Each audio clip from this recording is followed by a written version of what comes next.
Hello and welcome to मद्दे मुकाबिल। मैं हूं रबिया खान और मेरे साथ मौजूद है रऊफ क्लासरा। सबसे पहले नजर डालते हैं आज की कुछ अहम डेवलपमेंट्स पर।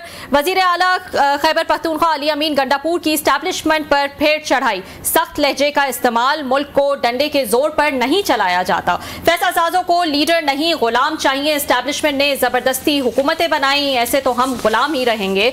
वजीर आला KP की लाहौर हाई कोर्ट में धुआंधार तकरीर। इसके अलावा बानी PTI की तीनों बहनों पर अडियाला के दरवाजे बंद। जेल से पहले ही पुलिस ने इनको हिरासत में ले लिया।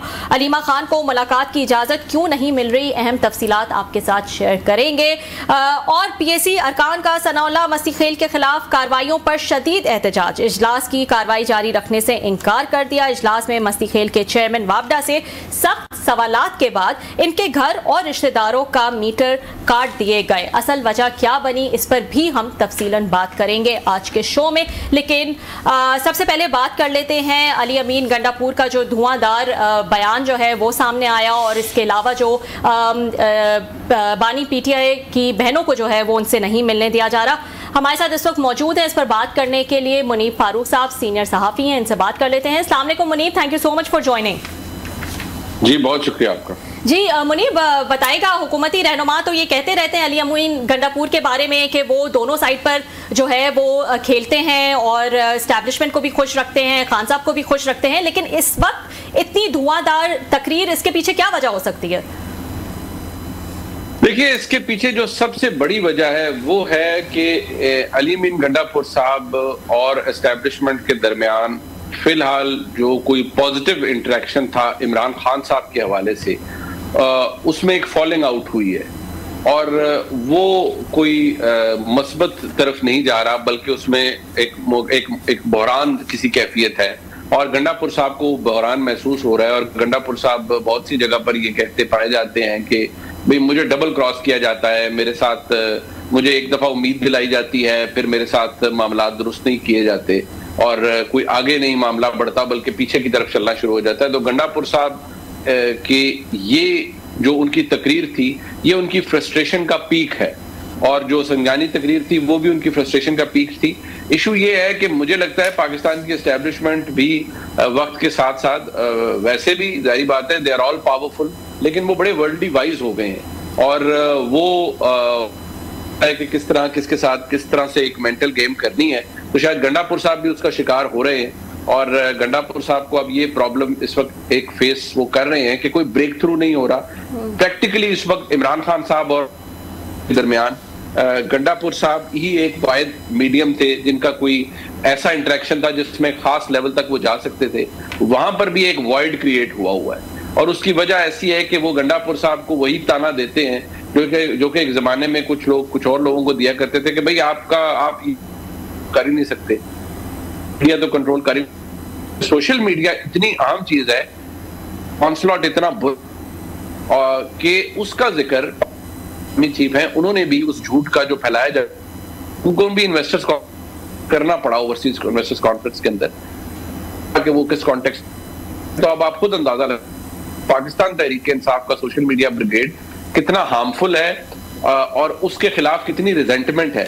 जब चीजें कंट्रोल हो तो फिर आप फ्रस्ट्रेट होते हैं। गंडापुर साहब की फ्रस्ट्रेशन फिर नजर आ रही है सब। ठीक है मुनीब, आपने कहा कि मेंटल गेम जो है वो दूसरी जानिब से खेली जा रही है, तो यहाँ पर जेल में मिलने ना देना, किसी को मिलने देना, किसी को जाने ना देना, ये भी PTI वाले कहते हैं कि हमारे अंदर तफरीक पैदा करने के लिए जो है वो ये गेम खेला जा रहा है। आप हुकूमत वाकई ये हासिल करना चाहती है और क्या कामयाब है ये हासिल करने में?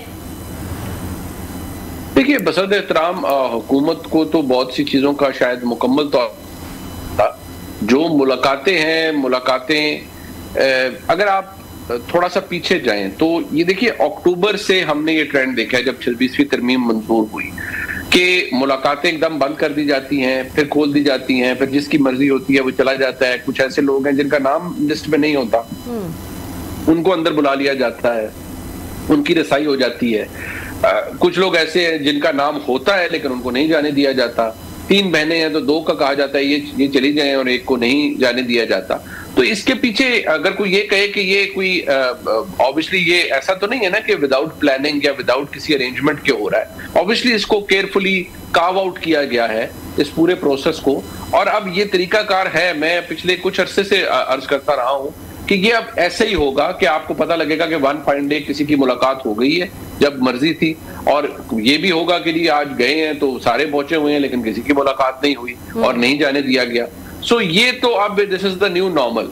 उसमें आप अदालतों से एक नहीं, दो नहीं, 5 हुक्म लेकर आ जाएं, लेकिन कुछ चीजें तो नहीं बदलेंगी, क्योंकि अदालतें बसद एहतराम, मैं प्रैक्टिकल बात कर रहा हूं, कानूनी बात नहीं कर रहा, इसको कॉन्टेक्स्ट में रखना जरूरी है कि कानूनी तौर पर तो अदालत का हुक्म के सब पाबंद है, लेकिन जो यहाँ मामला है प्रैक्टिकली कि आप एग्जीक्यूटिव फोर्स तो नहीं है अदालतों के पास कोई, आप अदालती हुक्म एनफोर्स कराने के लिए कोई जज साहब तो गाड़ी में बैठ के नहीं आएंगे कि जी आप इसको एनफोर्स भी करा लें जाके, उन्होंने तो ऑर्डर इशू करना है। अब जेल इंतजामिया के ऊपर है कि वो उस पर अमल दरामद करे या ना करे। जब कंटेम्प्ट में बुलाएंगे तो वो आके कहेंगे अच्छा जी हमने तो कराई थी, अगला कहेगा हमने नहीं करवाई थी, या ये हो गया वो हो गया, जो पिछले दिनों इस्लामाबाद हाईकोर्ट में होता भी रहा है।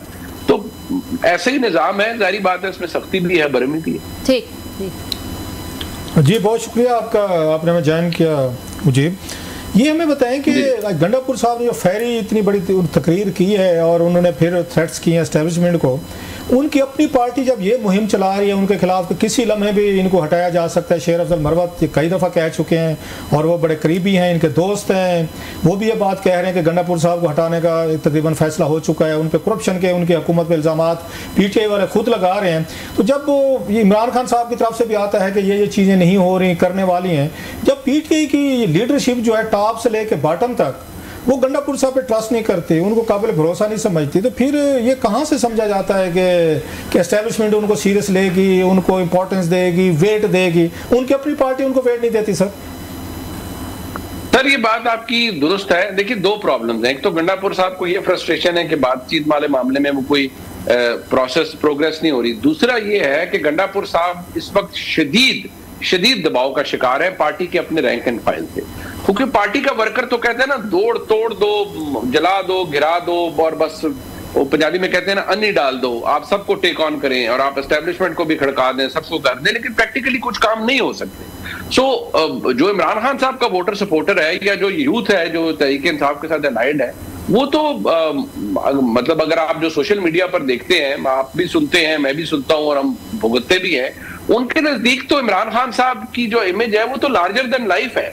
वो तो एक ऐसी शख्सियत है कि वो तो बहुत आगे हैं सबसे, और बाकी सब जो चोर डाकू डकैत है, और वो एक उसमें एक सेल्फ राइटियसनेस भी उनके पूरे उस फसाड के अंदर है जो कि उनके गिर्द क्रिएट किया गया है कि भाई इमरान खान साहब तो नाउजुबिल्लाह कोई खुदाई मखलूक हैं, कोई वलीउल्लाह हैं, बाकी सब तो चोर डाकू डकैत हैं, समेत पाकिस्तान की फौज के अंदर जो लोग ताकतवर बैठे हैं उनके। और इमरान खान ने अगर कह दिया दिन है तो दिन है, रात है तो रात है। अब ये हावी जब हो और ये बयानियां हो तो जो पार्टी के लोग हैं वो तो हॉस्टेज हैं उसके आगे, गंडापुर साहब भी उसके आगे हॉस्टेज हैं। ये तकारीर वो मजबूरी में करते हैं। फ्रस्ट्रेशन तो है कि उनकी कोई बात नहीं सुनता और 10 कदम आगे जाके पता चलता है 15 कदम पीछे फेंक दिया गया है, लेकिन फिर ये टेंशन भी है ना कि भाई मैंने खान साहब को ये पैगामात भी तो भिजवाने हैं लीडरशिप की तरफ, और ये अली अमीन गंडापुर ने बड़ा लताड़ा है, बड़ा ये कर दिया, बड़ा वो कर दिया। वो तो आपको भी पता है कि अगर किसी की मर्जी हो जो हमारे मुल्क में निजाम राय जाए तो वज़ीर आला ये तकरीर करके शायद लाहौर हाई कोर्ट से बाहर भी ना आ पाए। अगर रियासत अपनी आई पर आ जाए और जो एक सख्ती का माहौल है तो ये तो बात क्लास साहब आपको भी पता है, मुझसे बेहतर पता है। मुनीब, आप ये समझते हैं कि इस वक्त जो फॉलोइंग उनके एक पॉपुलैरिटी है with in the ranks of PTI और बड़े सीरियस इल्ज़ामात लगते हैं, बुशरा साहिबा भी इल्ज़ामात लगाती हैं, पार्टी के लीडरशिप भी लगाती है, वर्कर भी कह रहे हैं कि गंडापुर साहब कम्प्रोमाइज्ड हैं, मुखालफिन भी कह रहे हैं, तो अपनी पॉपुलैरिटी को थोड़ा सा दोबारा ऊपर ले जाने के लिए आज उन्होंने इतने सख्त वो तकरीर के बड़े अरसे बाद गंडापुर साहब जो हैं वो अपने एक पुराने मूड में नजर आए। माजी में तो हम देखते थे कि दरमियान में वो तो अपनी पार्टी के लोगों पर ज़्यादा तनकीद कर रहे थे, अब उन्होंने तोपों का रुख दोबारा उन्होंने एस्टेब्लिशमेंट या दीगर फोर्सेज की तरफ किया है। तो is it an attempt to revive himself अपनी पार्टी के अंदर? बिल्कुल, जैसे मैंने अर्ज किया साहब कि वो अपने रैंक एंड फाइल से तो बहुत प्रेशर में है, फिर जारी बात है वो अपने आप को एक उन्होंने फेस सेविंग भी देनी है, क्योंकि मैं आपको देखिए इमरान खान साहब के लॉयल हैं गंडापुर साहब, ये तो बात क्लियर है, लेकिन गंडापुर साहब की खिलाफ जिन लोगों ने इमरान खान साहब के कान भरे हैं वो एक बड़ा तोहतात में भरे हुए हैं। और फिर जाहिर बात है बुशरा बीबी साहिबा के साथ भी उनका रिलेशन जो ताल्लुक था अपनी पार्टी लीडर की अहलिया के साथ, वो भी एक सावर रिलेशनशिप है, उसमें भी खटाई पड़ चुकी है और बुशरा बीबी साहिबा बिल्कुल भी मुतमईन या खुश नहीं है। इमरान खान साहब बेशक बवजह मजबूरी गंडापुर साहब को अब तक तो रखे हुए हैं, क्योंकि उनको ये लगता है कि अली मीन गंडापुर एक तो लॉयल्टी पे कोई शक नहीं है खान साहब को उनकी, लेकिन उन्हें यह भी लगता है कि भाई इन्होंने तो इनरोड्स बनाए हैं, लोगों से मिले हैं, फौज की लीडरशिप से जो लोकल हद तक होती है, कोर कमांडर से मिलते हैं, इंटेलिजेंस के लोगों से मिलते हैं, तो एटलीस्ट मेरी बात कहीं ना कहीं पहुंचा सकते हैं। लेकिन उनमें हाँ ये भी है कि कोई कामयाबी नहीं हासिल कर सके गंडापुर साहब, क्योंकि गंडापुर साहब ने जब वो जलसा किया था तो कल को खान साहब अगर कहते हैं, जो लगता है क्योंकि बुशरा साहिबा बड़ी नाखुश है, उनकी बहन मरियम भट्टू साहिबा ने भी मुर्तज़ा अली शाह को लंदन में जो इंटरव्यूज दिए हैं उसमें भी उन्होंने ये गंडापुर साहब पे बड़े डाउट्स क्रिएट किए हैं कि शायद वो उनको ज़बरदस्ती यहाँ से लेकर गए थे धरने वगैरह से और उस पर खुश नहीं थी। कल को खान साहब उनको कहते हैं गंडापुर साहब को इस्तीफ़ा दे दें, मैंने किसी और को लाना है, तो क्या वो उस्मान बुज़दार साहब की तरह इस्तीफ़ा दे देंगे या आप समझते हैं वो डिफाई करेंगे नहीं साहब कि मेरे अब यहाँ पे इनरोड्स बन चुके हैं, एस्टेब्लिशमेंट भी इस पर खुश होगी, सपोर्ट देगी, हुकूमत भी होगी कि गंडापुर साहब आप डटते हैं, हम आपके साथ खड़े हुए हैं। आपको क्या लगता है गंडापुर साहब कौन सा रूट लेंगे? देखिए अभी तक तो गंडापुर साहब है इमरान खान साहब के लॉयल, लेकिन अगर ऐसी सिचुएशन आती है तो ये तो गोल्डन अपॉर्चुनिटी होगी पाकिस्तान के एस्टेब्लिशमेंट के लिए कि वो गंडापुर साहब को वो करे कि नहीं आप इलेक्टेड वज़ीर आला है, आपके खिलाफ कैसे कोई आ सकता है और आप डटे रहे।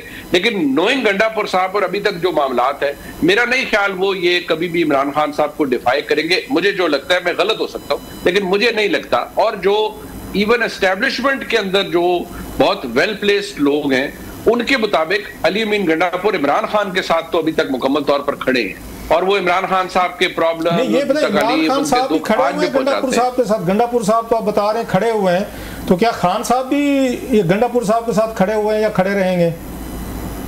देखिए जो आखिरी इंटरेक्शन था 2.5 घंटे का गंडापुर साहब के साथ, उसके अंदर जारी बात है, मैंने पहले भी अर्ज किया था, मैं अब जान की अमान पाके कहूंगा कि वो मुकम्मल तहरीर शुदा है, उसका तो ट्रांसक्रिप्ट भी मौजूद है कि किसने क्या कहा। अच्छा, ये तो गुफ्तगू जो है टैप की गई है और उसके नोट्स और उसका वर्बैटम बनाया गया है। जी जी, मतलब किसने क्या कहा, he said, she said, he said, फलाना फलाना, वो सारा मौजूद है। फिर तो इमरान खान साहब ठीक कहते हैं कि मेरी मुलाकातें जो होते हैं एक चीज का मतलब कैमरे पर रिकॉर्ड किया जाता है सर, बग किया जाता है। 210% की बात दुरुस्त है, खान साहब ठीक कहते हैं। और बाकी ऐसा होता है, बात काटूं, जब उन्हें पता है दो पार्टीज को हमारी ये गुफ्तगू बग और ये कैमरे हमारे ऊपर बिग ब्रदर इज वाचिंग, फिर भी वो ये सेंसिटिव गुफ्तगू सारी कर लेते हैं और तमाम की तमाम गुफ्तगू रिकॉर्ड हो रही है, मतलब फिर भी कोई वो ख्याल नहीं करते। वो तो ये गुफ्तगू भी मौजूद है जिसमें गंडापुर साहब की लोग शिकायतें कर रहे हैं खान साहब से, उनके खिलाफ कान भर रहे हैं कि इन्होंने ये कर दिया, इनके भाई ने ये कर दिया, फलाना फलाना XYZ। पहले मुलाकातें तो बहुत लोगों की होती थी ना, बहुत लोग मिलते थे और बहुत से लोगों ने कुछ हद तक चोरियां बेशुमार की भी हैं गंडापुर साहब के खिलाफ, वो भी डॉक्यूमेंटेड है। मजे की बात ये गंडापुर साहब को भी पहुंचाई हुई है। मुनीब साहब सॉरी मैं आपकी बात करूं, अगर ये बात आप तक पहुंच गई तो गंडापुर साहब तक भी पहुंच गई होगी ये बात के फलां फलां एग्जैक्टली मैं वही अर्ज कर रहा हूँ रऊफ लाला साहब के गंडापुर साहब को भी बताया गया है कि ये देखिए ये आपके बारे में ये जाके बात करता है। गंडापुर साहब को भी पता है, उनको पता है अच्छी तरह के मेरे खिलाफ किस किस ने जाके इमरान खान साहब के कान भरे। ये बात उन्हें अच्छी तरीके से पता है। ये चलाको मासी वाला काम हो रहा है कि गुफ्तगू उतर के रिकॉर्ड करके दूसरी पार्टी को बताया जा रहा है, भाईजान सुन लें जरा आपके बारे में यहाँ पे क्या गुफ्तगू हो रही है। वो हर एक को बताते हैं, वो बल्कि वो तो शायद ये भी फरमाते हैं कई जगहों पे लोग कि जी ठीक है, लोग देख रहे हैं अली अमीन गंडापुर को भी कि इमरान खान साहब का तोहफा पहले उस्मान बुज़दार थे, फिर महमूद खान थे, अब गंडापुर है, तो लोगों को पता चल जाएगा इमरान खान की क्या चॉइसेस है। मुझे नहीं पता गंडापुर जहानत जो है ना यही इस्तेमाल हो रही है। आपने कहा ना वो बहुत सारे ज़हीन लोग हैं, तो बाज़ लोग ये भी कहते हैं लाइटर कमेंट में कि सारी जहानत इस्तेमाल इधर ही हो रही है। सर मैं इसके ऊपर क्या अर्ज कर सकता हूँ, नो कमेंट ही कह सकते हैं। अच्छा सर आगे जरा बताएं, आगे जरा थोड़ा सा बताएं कि इस वक्त हम देख रहे हैं कि अलीमा खान साहबा और सलमान अकरम राजा साहब जो हैं उनको इमरान खान साहब से नहीं मिलने दिया जा रहा, इसके पीछे क्या मतलब रीजन है? सलमान अकरम राजा साहब को खान साहब नहीं मिलना चाहते कि अब तक उनका नाम ही उन्होंने मतलब बाकी हर कोई मिल लेते हैं और वो कोई खान साहब भी कह सकते हैं कि मेरे फलां वकील को मिलाएं और वो मिला भी सकते हैं, तो क्या वजह है खान साहब नहीं मिलना चाहते सलमान अकरम राजा साहब से और अलीमा खान साहब? नहीं, खान साहब तो मिलना चाहते हैं राजा साहब से, मेरे ख्याल में और बहुत से जो लोग हैं वो नहीं चाहते कि जो सलमान अकरम राजा साहब है वो खान साहब से मिले, और खान साहब से तो सलमान अकरम राजा साहब की शिकायतें भी जो करते हैं वो भी सब पता है कि सारी बात है। और फिर कोई सलमान अकरम राजा साहब से ना सिर्फ ये कि खान राजा साहब से और बहुत से लोग नाखुश होंगे, बल्कि पार्टी के बहुत से लोग नाखुश है राजा साहब से। और वो राजा साहब को कोई पैरा ट्रूपर कहता है, कोई कहता है जी ये नाजिल लोग हैं कहीं से और ये और वो है, लिहाजा फिर जो बात है वो हमारे सामने ही है। बहुत बहुत शुक्रिया, thank you so much Munib for joining us. नाजरीन, वक्त हुआ एक ब्रेक का, ब्रेक के बाद हम डिस्कस करेंगे कि कैसे एक रुकने PAC के सवाल उठाने पे उनके मीटर काट दिए गए, उनके रिश्तेदारों के मीटर काट दिए गए, उनके ट्रांसफार्मर्स उखाड़ लिए गए। डिस्कस करेंगे ये इशू एक ब्रेक के बाद। वेलकम बैक नाजरीन, एक और अहम टॉपिक पे बात कर लेते हैं। PAC का एक इजलास हुआ और सनाउल्लाह मस्तीखेल के खिलाफ जो कार्रवाई की है वापडा ने, उस पे जो है वो बहुत शोर मचाया गया, बहुत एहतजाज हुआ। ये कार्रवाई क्यों हुई, क्यों उनके और उनके रिश्तेदारों के मीटर काट दिए गए, हम कुछ तफसीलात जो है वो आपके साथ शेयर करेंगे क्लासर साहब से। क्लासर साहब, ये इंसिडेंट हुआ और कहा जा रहा है कि उन्होंने कुछ सख्त सवालात किए, उसके बाद उनके मीटर काट दिए गए, क्या हुआ आखिर? ये बड़ी एक अजीब सी स्टोरी है। मैं जैसे बार बार रिपीट करता हूँ, शायद लोगों को अच्छा भी ना लगता, बट वो कहते हैं ना, just to give currency to my credit कहें या वट एवर, जो भी प्रोफेशनल एक काम है हमारा, कि मुझे तकरीबन 24 साल हो गए PAC को कवर करते हुए, और मुझे PAC is very close to my heart. मैंने बड़ा सीखा है वहाँ से। बहुत सारे बड़े बड़े ज़हीन लोग हैं जिन्होंने, मतलब आप कहें उनकी गुफ्तगू सुन के ग्रूम हुआ हूँ मैं। मुझे समझ आई है गवर्नेंस की, स्कैंडल्स की, रूल रेगुलेशन और बड़े लाज की, और शायद इसी वजह से मैंने अपने बच्चों को नसीहत भी की थी। वैसे बच्चे मानते तो नहीं, लेकिन ये मान लिया उन्होंने। मैं कि 2-3 काम जो नहीं करने उन्होंने, उसमें एक काम ये भी है, सरकारी नौकरी नहीं करनी। अच्छा, बिल्कुल। और कभी सरकार के साथ बिजनेस भी नहीं करना। अच्छा, तो कुछ भी हो जाए, अब ज़मीन काश्तकारी अपनी करेंगे, अब वो कर लेना। हुकूमत के साथ ना कंट्रैक्ट लेने हैं, ना ठेके लेने हैं, ना बिजनेस करने, ना सरकारी नौकरी करनी है। उन्होंने कहा जी अब्बा हजूर वजह, मैं कहा अब्बा हजूर ये जो इसकी मेन रीज़न है पब्लिक अकाउंट्स कमेटी है।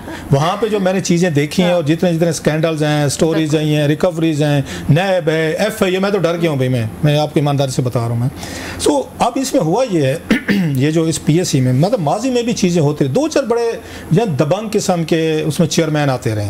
ये ज़्यादा डिपेंड करता है कि चेयरमैन कैसा है कमेटी का, उसके बाद ही मेंबर्स वगैरह आप उसमें आते, मेंबर्स का भी बस उसमें रोल होता है बहुत बड़ा। तो यहाँ पर मैंने, आपको याद होगा 2-3 दफ़ा मैं कह चुका हूँ कि जब आप यहाँ 30 मेंबर रख लेंगे कमेटी के, मतलब 29 मेंबर की कमेटी हो सकती है, वो भी पब्लिक अकाउंट्स कमेटी अकाउंटेबिलिटी करेगी, ऑडिट पैरे देखेगी, और वो मतलब वो कहें गंजी क्या नहाए न छोड़ेगे वाले साहब। कितना टाइम मिलता है किसी 29 बंदे अगर पूरे बैठे हो, पहले तो जगह नहीं बनती वहाँ पे बैठने की, बैठ भी गए, उनमें से 2 घंटे की मीटिंग होती है, कितने सवाल पूछ सकते हैं मैक्सिमम 3 मिनट की, मतलब किसी को अगर पूरे 29 आ जाए 2.5-3 मिनट किसी को नहीं पड़ते।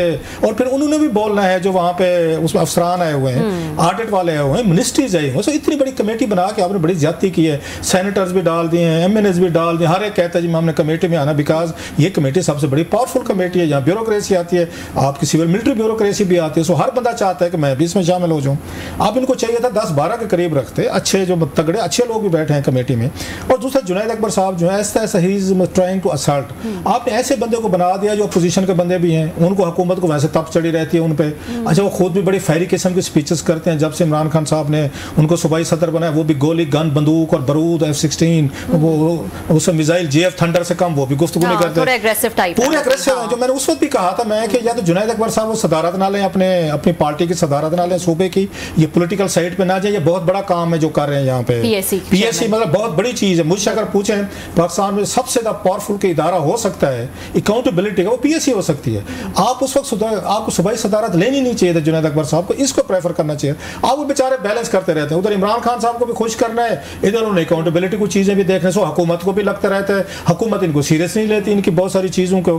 अब यहाँ पे माजी में भी ये चीज़ें हम देखते रहे हैं, जो मैं तगड़े ब्यूरोक्रेट देखे हाथ लगे मेरे खिलाफ वो बड़ी वो रोज़ाना उनकी होती थी, वो थे चौधरी निसार अली खान साहब। वो रोज़ मेरे खिलाफ एक अदाद, वो मीटिंग जब शुरू होती थी पब्लिक अकाउंट्स कमेटी में, न्यूज़ में था, वो वहीं से शुरू होते थे, वो मुझसे मेरी रिपोर्टिंग से शुरू होते थे, सुबह न्यूज़ में पढ़ के आए होते थे। मैंने वहाँ से 2-4 कोई स्कैंडल स्टोरीज, कोई इधर उधर कोई थोड़ा सा पिंच किया होता था। 24 साल पहले मेरे खिलाफ तकरीर करते थे बगैर नाम लिए कि बाकी सारे ठीक हैं, 1-2 लोग ठीक नहीं है वहाँ पे। फिर मेरे मालिक को भी फ़ोन करते थे उस वक्त के जो हमारे न्यूज़ के उसमें जो ओनर थे कि रऊफ साहब को बदल दें, चेंज करें। खैर उनकी मेहरबानी, मालकान ने नहीं बदला, भी रऊफ ही रिपोर्टिंग करेगा। तो वो हालांकि मैं हैविंग सेड ऑल दिस, मैं समझता हूँ वो he was the most powerful मतलब ये उस चेयरमैन कमेटी थे चौधरी सार अली खान साहब, दबा के रखते थे, ब्यूरोक्रेसी भी डरती थी, हुकूमतें भी डरती थी, मतलब इवन वहाँ सिविल मिलिट्री ब्यूरोक्रेसी आती थी वो भी दब के रहते। चौधरी साहब दबंग एक चेयरमैन थे जो अच्छे तरीके से करते। मसल चंद साहब भी हम देखते हैं कंपैरेटिवली वो भी बेहतर कर लेते थे। एच यू बेग साहब यहाँ पे रहे बिल्कुल जनाब मुशर्रफ के दौर में वो भी थे, और दरमियान में फिर कोई नो ऑफेंसेस टू एनीवन, मतलब खुर्शीद शाह साहब के दौर में कमेटी बिल्कुल ये फारिग हुई है कि तमाम ऑडिट पैरे जो भी आते जाते गए ना, एक मंडी लग गई थी, और उसके बाद इस कमेटी की अहमियत खत्म हुई है या कम हुई है। ये एक लंबी डिबेट है, फिर कर लेंगे। अब ये कभी नहीं हुआ कि किसी मेंबर ने किसी को सवाल किया हो, किसी जर्नल को सवाल किया हो, किसी ब्यूरोक्रेट को किया हो, किसी दीगर उन्होंने मतलब कुछ सेक्रेटरीज को किया हो, अगले दिन उनके खिलाफ इंतकामी कार्रवाई शुरू हो। 24 सालों में मुझे नहीं पड़ता। एक पब्लिक अकाउंट्स कमेटी का रोब होता था, दबदबा होता था, उसका एक थोड़ा क्रिज्मा था, क्रिज्मेटिक उसके लीडर आते थे, ये सारे लोग जो थे। तो उस वक्त की जो हालात हमने देखे, अब जो पता चला है, जो सामने चीजें आई हैं, मतलब सनाउल्लाह मस्ती ख्याल साहब क्योंकि बीइंग फ्रॉम पीटीआई उन्होंने सवालात पूछे, सवालात उन्होंने जेन्युइन उठाए। मैं मत से मतलब ये बताया गया कि ये दासू डैम के हवाले से एक टनल का ठेका भी दिया गया किसी को, उस कंट्रैक्टर को जिसको टनल का कोई तजर्बा ही नहीं है, भाई आपने टनल बनानी है, उसको अगर ऐसा ठेका दिया, 4 बिलियन रुपीस का प्रोजेक्ट था, 32 अरब रुपए में उसके एस्केलेशन कास्ट की जाए, तो ये इनएफिशिएंसी किसकी है? 4 बिलियन कहाँ पे और 32 अरब रुपए कहाँ पे? को खौफ है खुदा, कोई वापडा वालों को, इन लोगों को भी तो करना चाहिए। तो उन्होंने फिर वहां पे बैठ के सवालात किए, और साहब जरा उसमें उनके रिटायर्ड एक जनरल साहब जो है वो इस वापडा को हेड कर रहे हैं। अच्छा, हमारे जो ये आते हैं उसमें ये रिटायर्ड हमारे उसमें आते हैं फौजी अफसरान होते हैं, वो इस किस्म की अकाउंटेबिलिटी क्वेश्चनिंग के आदि नहीं होते हैं।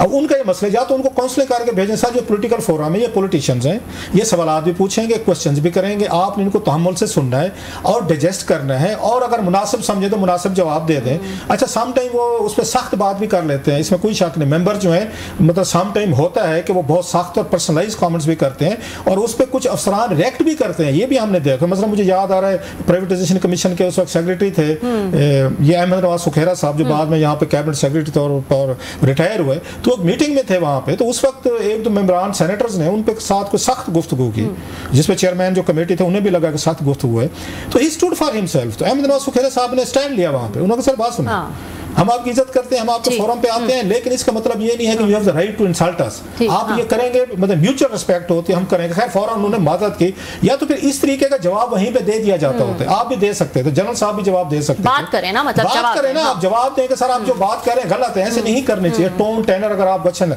ये कहाँ से हो गया कि मेंबर बात करेगा, शाम को उनके घर पे आपके बंदे पहुंच जाएंगे वापडा के या जिसके वाटर एंड पावर के, उनका मीटर उठा दो, उनके रिश्तेदारों का भी मीटर, उनके रिश्तेदारों को उठा लें, ट्रांसफार्मर उठा लें, बाद में कहें हमारा तो इससे तल्लुक ही नहीं है। जब उस पर रोला पड़ा तो इत्तफाकात नहीं होते। ये इत्तफाक नहीं हो सकता कि जिस दिन सनाउल्लाह मस्ती खेल साहब ने क्वेश्चन पूछे हैं उसी रात को उनके घर डाले पहुंच गए और वहां पे ट्रांसफार्मर भी हट गए और बाकी चीजें होना शुरू हो गई। तो किसी ने उनसे सवाल पूछा, जी सुना है आपने बिल नहीं दिया था, ये नहीं दिया था। उन्होंने कहा मेरे सारे बिल क्लियर हैं, मैंने कोई इनके बिल शिल नहीं देने के, मेरे मीटर उठा रहे थे। मान लिया अगर बिल नहीं भी दिए थे तो ये कौन सा मौका था मीटर उतारने का, ट्रांसफार्मर का?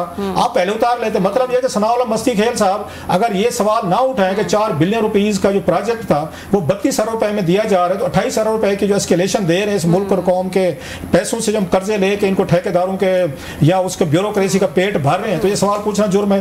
आपने उनके अगर उखाड़ने भी थे मीटर और आपके बकौल जी उन्होंने वो बिल नहीं दिया जिसकी उन्होंने डिनाई किया है, उन्होंने सनाउल्लाह मस्ती खेलना, उसने कहा कोई दिखा नहीं, मैंने सारे क्लियर दिए, तो भी तो आपको ये मौका नहीं बनता था। और लास्टली बात, इस वक्त जो मेंबरान ने यूनिटी दिखाई है जो कि अच्छा काम किया, दैट्स अ गुड थिंग, लेकिन इस वक्त सबसे ज्यादा आगे फ्रंट पे आने की चीज जो है वो हुकूमती मेंबरान को है।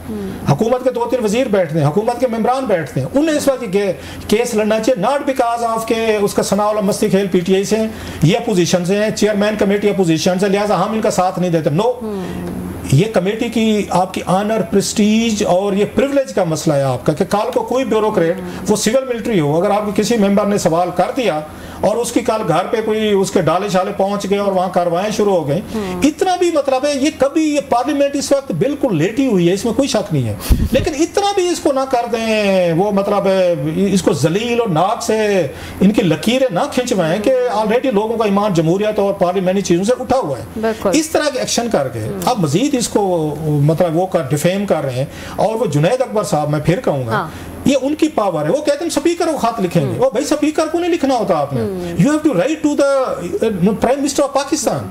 आप शहबाज शरीफ साहब को लिखें, पार्लियामेंट में रोला डालें, अब तमाम मेंबर 30 बहुत बड़ी आपकी तादाद है, 30 के 30 लोग खड़े होकर रोला डाल दें हाउस में कि ये हमारे साथ किया है, बाकी लोगों को साथ में। अच्छा, कुछ लोगों ने रिएक्शन दिया, जैसे कि सेनेटर सलीम मानवीवाला ने रिएक्शन दिया, हिना रब्बानी खर ने, सैयद नवीद कमर ने, उन्होंने कुछ लोगों ने जो है वो इस पे रिएक्शन दिया। अच्छा, वो मशवरा क्या दे रहे, स्पीकर को लेटर लिखो। हाँ, उन्होंने कहा स्पीकर को लेटर लिखो। आजाद सादिक साहब बेचारे क्या करें, अच्छे आदमी है वो, मतलब जेंटलमैन होंगे, वो आपके साथ होंगे, एग्जीक्यूटिव पावर उनके पास है, एग्जीक्यूटिव पावर तो प्राइम मिनिस्टर के पास है। अगर चेयरमैन वापडा को हटाना है, अगर वापडा के अफसरान के खिलाफ कार्रवाई करनी है तो वो आजाद सादिक साहब ने करनी है या प्राइम मिनिस्टर ऑफ पाकिस्तान ने करनी है। तो ये अंडरस्टैंडिंग है पीएससी के मेंबरान की कि हमने लेटर किसको लिखना, अंधे को समझ आ रही है कि जो अपॉइंटिंग अथॉरिटी होती है, अगर कोई एक्शन लेना होता है कि किसी ने पीएससी की या किसी कमेटी की उन्होंने उसकी डिसरिस्पेक्ट की है, तो उसका आपने लेटर जो है उस अथॉरिटी को लिखना होता है जो डिसिप्लिनरी एक्शन पे कार्रवाई कर सकती है। स्पीकर कौमी असेंबली भी मैक्सिमम क्या कर सकते हैं, वो भी एक लेटर लिख सकते हैं उसको प्राइम मिनिस्टर ऑफ पाकिस्तान को। इनको तो हाउस के अंदर से एक बकायदा